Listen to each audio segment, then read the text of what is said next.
As you think about leaders who build others, do you have one or maybe a couple great stories, examples that what that really looks like when people build others?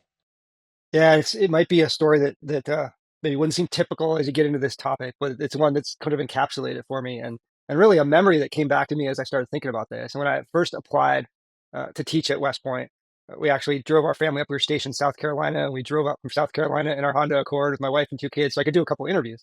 And I remember I did one interview in the morning with one academic department. So there's 13 academic departments at West Point. And you could teach chemistry, you could teach physics. I was kind of on the softer side, interviewing with some departments. And in the first interview, I sat down with a lieutenant colonel. And at the time, he seemed old, but he was probably in his early 40s or something.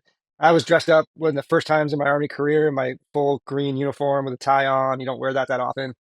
And he pointed to a list of people. I mean, I had a pretty good record. I certainly wasn't cocky. I was nervous. I was hoping I could kind of live out this dream of teaching at West Point.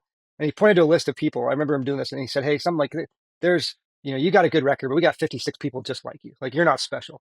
And I don't know whether he interpreted that was a message I needed to hear or what, or he did this to test me. I really don't know. It wasn't that big a deal, but I felt a little bit smaller, right? And Mm, then he kind of went through some of my performance evaluations, and he looked at the verbiage, and he's like, "Oh, like, this looks good, but they probably say this about everybody."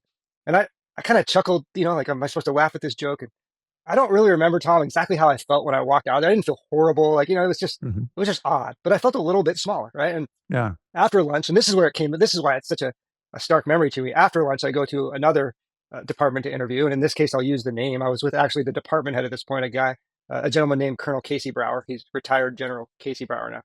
And this isn't about me. It's about Casey Brewer. But he looks at me, and just at some point, I just remember him saying, "You're awesome."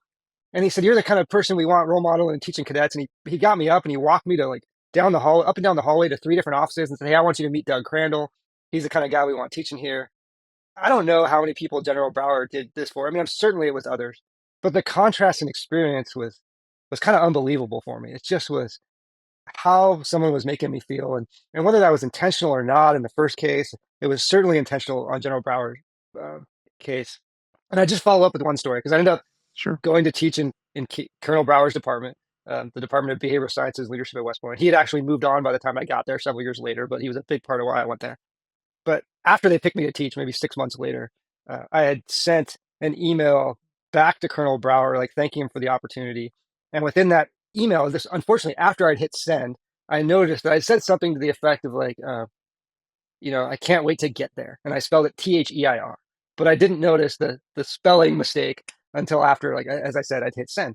And like my stomach sort of sank, and it was just a little thing, but I felt stupid. I'm writing this, my future boss and senior rater, and spelling this word wrong in like one of my first interactions.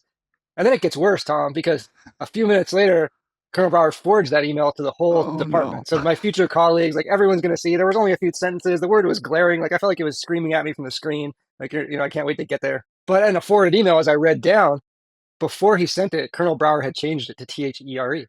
He's changed it. He edited it for me, sent it out. And he didn't, I mean, Tom, what's amazing to me, it's such a little story, but I remember it. It built trust because he didn't write me back and say, "Hey, Crandall, like, I picked you. You need to learn how to spell." He didn't do any of that. He just fixed it. And I wrote him and I said, "Hey, uh, this was my chance also to let him know I knew how to spell." But I was like, "Hey, I noticed, you fixed my spelling. Thank you, sir." And he just wrote back, "It'll be our little secret." This is a guy with 30 years in the Army who has immense power in my life at that point. And he's going to, it Mhm. just didn't beat me down. There was just something about that built me up. It made me feel valued. Tom, I actually shared this story on LinkedIn, maybe 3 or 4 months ago. And I got all kinds of private responses from some people that, that you're connected to on LinkedIn that you don't even really know Mhm. about the impact that Casey Brower had in their lives. And so you think, well, that's just one story about him fixing your spelling. Does this really show he's a builder? But it's in the way he thought, those little actions, the way he wanted to make me feel.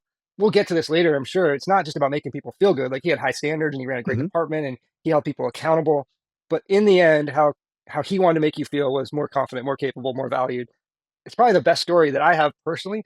But it's not some grand story, but I think that Yeah. matters. I mean, because it's in these little things we do and what we do in the little moments every day, how we think in terms of whether we build or diminish others.